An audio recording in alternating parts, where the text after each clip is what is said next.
اعوذ باللہ من الشیطان الرجیم بسم اللہ الرحمن الرحیم۔ تمام سننے اور دیکھنے والوں کو السلام علیکم۔ آپ دیکھ رہے ہیں روحیل وائس چینل۔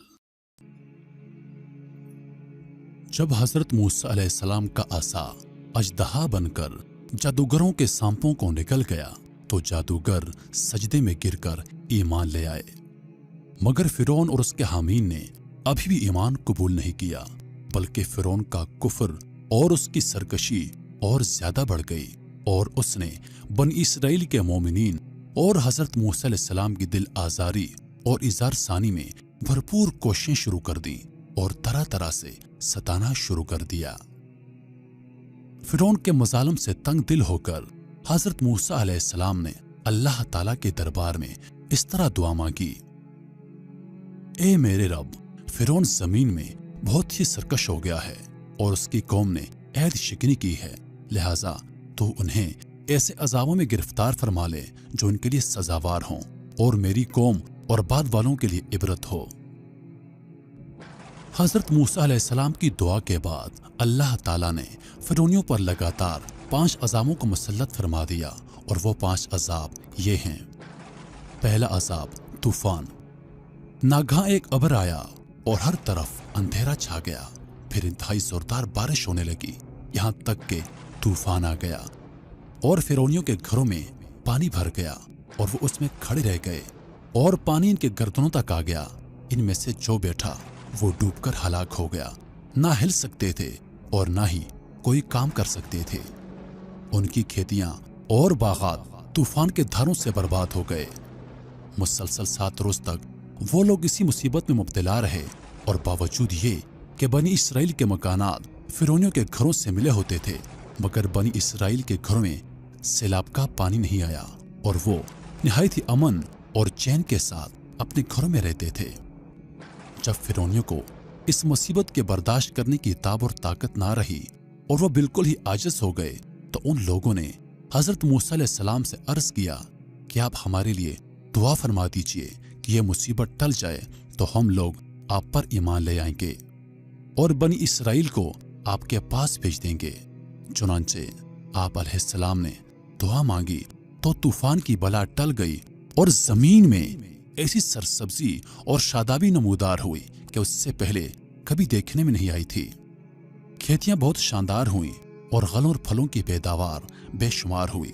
یہ دیکھ کر فرعونی کہنے لگے کہ یہ طوفان کا پانی تو ہمارے لیے بہت ہی نعمت کا سامان تھا۔ پھر وہ اپنے عہد سے پھر گئے اور ایمان نہیں لائے، اور پھر سرکشی اور ظلم و عصیان کی کرم بازاری شروع کر دی۔ فرعونیوں پر آنے والا دوسرا عذاب ٹڈیوں کی شکل میں تھا۔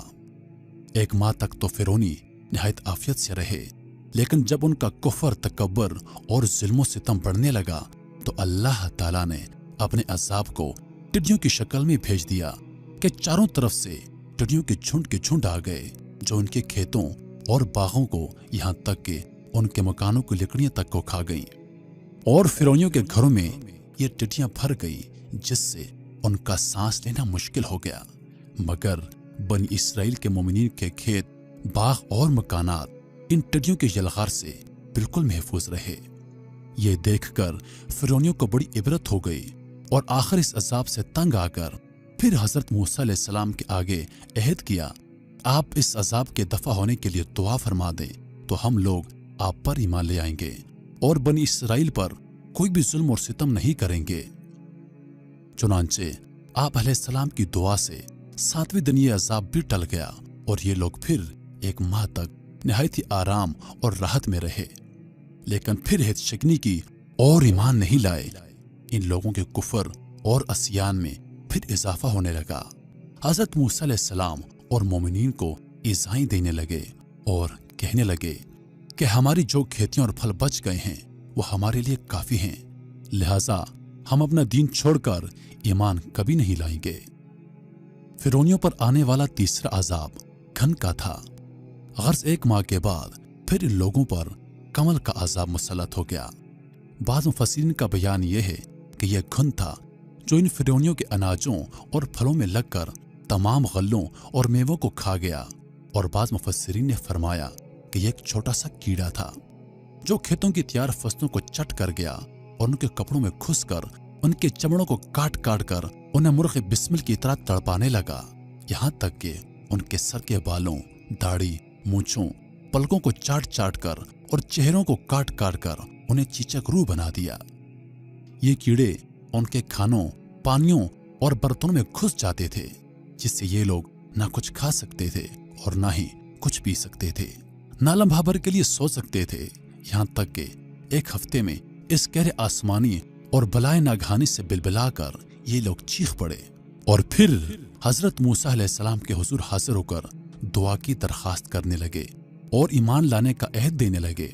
चुनांचे आप अलैहिस्सलाम ने इन लोगों की बेकरारी और गरिया वेजारी पर रहम खाकर दुआ कर दी और ये अजाब भी रफा दफा हो गया। लेकिन फिरौनियों ने फिर अपने अहद को तोड़ डाला और पहले से भी ज्यादा जुल्म और दावान पर कमर बस्ता हो गए। फिर एक माह के बाद उन लोगों पर मेंढक का अजाब नाज़िल हो गया। उन फिरौनियों की बस्तियों और उनके घरों में अचानक बेशुमार मेंढक पैदा हो गए और इन जालिमों का यह हाल हो गया कि जो आदमी जहां भी बैठता उसकी मजलिस में हजारों की तादाद में मेंढक भर जाते। कोई आदमी बात करने या खाने के लिए मुंह खोलता तो उसके मुंह में मेंढक कूद कर घुस जाते। हांडियों में मेंढक, उनके जिस्मों पर सैकड़ों मेंढक सवार रहते। उठने, बैठने, लेटने किसी भी हालत में मेंढकों से निजात नहीं मिलती थी। इस अजाब से फिरौनी रो पड़े और फिर रोते गिड़गिड़ाते हजरत मूसा अलैहिस्सलाम की बारगाह में दुआ की भीख मांगने के लिए आए और बड़ी बड़ी कसमें खाकर अहदो पैमान करने लगे कि हम इस बार ईमान जरूर लाएंगे और मोमिनीन को कभी भी ईजा नहीं देंगे। चुनांचे हजरत मूसा अलैहिस्सलाम की दुआ से 7वें दिन ये अजाब भी उठा लिया गया, मगर ये मरदूद कौम राहत मिलते ही फिर अपना अहद तोड़कर अपनी पहली खबीस हरकतों में मशगूल हो गई। मोमिनीन को सताने लगे और हजरत मूसा अलैहिस्सलाम की तौहीन और बेअदबी करने लगे। तो फिर अजाब इलाही ने इन जालिमों को अपनी गिरफ्त में ले लिया और उन लोगों पर खून का अजाब कहर इलाही बनकर उतर पड़ा। एकदम बिल्कुल अचानक इन लोगों के तमाम कुओं, नहरों का पानी खून हो गया। तो उन लोगों ने फिरौन से फरियाद की तो सरकश ने कहा कि यह हजरत मूसा अलैहिस्सलाम की जादूगरी और नजरबंदी है। यह सुनकर फिरौनियों ने कहा कि यह कैसी और कहां की नजरबंदी है कि हमारे खाने पीने के बर्तन खून से भरे पड़े हैं और मोमिनीन पर इसका जरा भी असर नहीं। तो फिरौन ने हुक्म दिया कि फिरौनी लोग मोमिनीन के साथ एक ही बर्तन से पानी निकालें, मगर अल्लाह की शान, मोमिनीन उसी बर्तन से पानी निकालते तो निहायत ही साफ और शफाफ और शीरी पानी निकलता, और फिरौनी जब उसी बर्तन से पानी निकालते तो ताज़ा खालिस खून निकलता। यहाँ तक कि फिरौनी लोग प्यास से बेकरार होकर मोमिनीन के पास आए और कहा कि हम दोनों एक ही बर्तन से एक ही साथ मुंह लगाकर पानी पिएंगे, मगर अल्लाह की कुदरत का अजीब जलवा नजर आता। एक ही बर्तन से एक ही साथ मुंह लगाकर दोनों पानी पीते, मगर मोमिनीन के मुंह में जो जाता वो पानी हो जाता और फिरौन वालों के मुंह में जो जाता वो खून होता था। मजबूर होकर फिरौन और फिरौनी लोग घास और दरख्तों की जड़ें और छाने चबा चबा कर चूसते, मगर उसकी रतूबत भी इनके मुंह में जाकर खून बन जाती थी। अलगर्ज फिरौनियों ने फिर गड़गड़ाकर हजरत मूसा अलैहिस्सलाम से दुआ की दरखास्त की तो आप अलैहिस्सलाम ने पैगंबराना रहम करम फरमाकर फिर उन लोगों के लिए दुआए खैर फरमा दी। तो 7वें दिन इस खूनी अजाब का साया भी इनके सरों से उठा लिया गया। अलगर्ज इन सरकशों पर मुसलसल 5 अजाब आते रहे और हर अजाब 7वें दिन टलता रहा और हर 2 अजाबों के दरमियान 1 माह का फासला होता, मगर फिरौन और फिरौनियों के दिलों पर बदबख्ती की ऐसी मोहर लग चुकी थी कि फिर भी वो ईमान नहीं लाए और अपने कफर पर अड़े रहे और हर मर्तबा अपना अहद तोड़ते रहे, यहाँ तक कि अल्लाह ताला के गजब का आखिरी अजाब आ गया। फिरौन और उसके हामीन सब दरियाई नील में गर्क होकर हलाक हो गए और हमेशा के लिए अल्लाह ताला की दुनिया इन अहद शिकनों और मरदूदों से पाक और साफ हो गई और ये लोग दुनिया से इस तरह नेस्तनाबूद कर दिए गए कि रोज जमीन पर इनकी कब्रों का निशान भी बाकी नहीं रहा। निशान भी बाकी नहीं रहा। अल्लाह ताला ने कुरान करीम में इस वाक़े का जिक्र कुछ इस तरह बयान फरमाया है, तो भेजा हमने उन पर तूफान, टिड्डी, घन और मेंढक और खून, जुदा जुदा निशानियां, तो उन्होंने तकब्बर किया और वो मुजरिम कौम थी।